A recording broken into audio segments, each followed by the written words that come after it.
Hello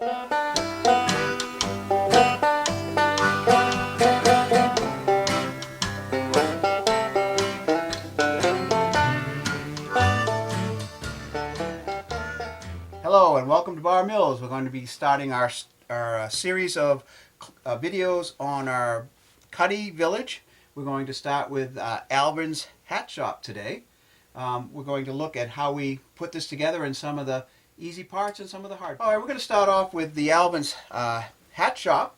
It's one of the buildings here that we is quite unique in of all the buildings that we have in the village. It's on a prototype that was used for the movie Popeye. So we grabbed that, put it to our own liking, and we put these buildings together.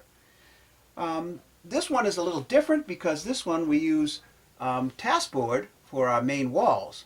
And taskboard is a paper product. And if you're going to be using water-based paint, you want to be able to prime your taskboard before you put anything onto them.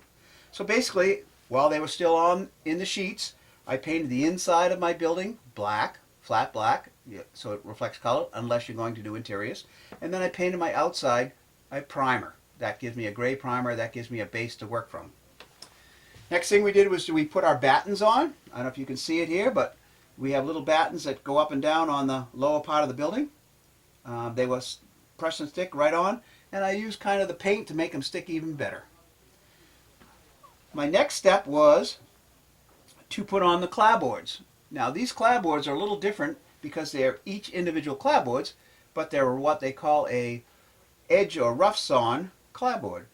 The only thing you want to do with these rough clapboards is make sure your first course is put on upside down with the straight edge down and the curved edge up. And then from then on up, you're going to go flip them over and put the curved edges down and the flat edges up. And you're going to go right up the wall like you normally would clapboard a building. Yeah, the one things I like to do about when I build these types of buildings, I like to build the walls flat. In other words, that means I'm going to build each wall separately, and then eventually when they're basically almost all put together, I will then put them together into the building. That makes it a little easier, and I can get them a lot squarer and a lot straighter. The next step would be to paint all my trim. I would take all my trim pieces and paint them the color, whatever color you're going to use for your trim. I happened in this one use a leaf green from Apple Barrel. It's a acrylic paint, very nice, easy to work with, easy to clean up. The corners are going to be painted and put on later, so we want to get them painted and let them dry. The next thing I'll do is I'll paint my shingles, and my shingles we go over that in the instructions. I'll go over them really quick. They're basically a series of washes. We do them right on the sheet, put a piece of paper towel behind them, and paint in stripes, basically stripes of different colors, browns and grays and whites, and let them dry. And then when they're dry, we'll place them strip by strip onto the building. The one thing you would like to do though is if you're going to do shingles on the wall and on your roof, you want a little difference in contrast and color. In this building we have a little more brown in the roof than we do have in the walls. Yeah, the one thing we probably should remind you at this point is that you want to make sure that you do a lot of your bracing on the inside of these buildings. They'll show you in the instructions on our typical bracing locations. You can add more or less if you want. I'd put a little bit more in. The more you put in, the stronger the structure is going to be and going to last you a lot longer. Again, we're going to brace those buildings as they are flat and then put them together later as a whole. The windows, I would paint my windows. I can do it even with a brush, or you can do it with a rattle can, or you can do it with an airbrush. It doesn't matter. But paint them before you cut them out of the sheets.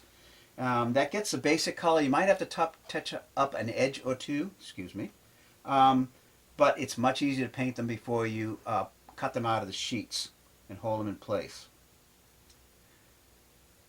That goes along with the little brackets and all the detail pieces that are the railing and the brackets and all those. You should paint them all first, let them dry, and that will work really well. On the building, it has a little front entryway, and I think what I had the easiest time building it was to build it as a sub-assembly and then fit it right into the building instead of trying to build it onto the building. fit it as a sub-assembly and slide it right into the hole. It'll be much easier and less frustrating. So you make it as a whole unit. The balcony is also laser board, and you want to be careful when you fold it. So you want to fold it just once. If you fold it too many times, it's going to break the corners and crack the corners. So you just want to fold it once and put it onto your balcony.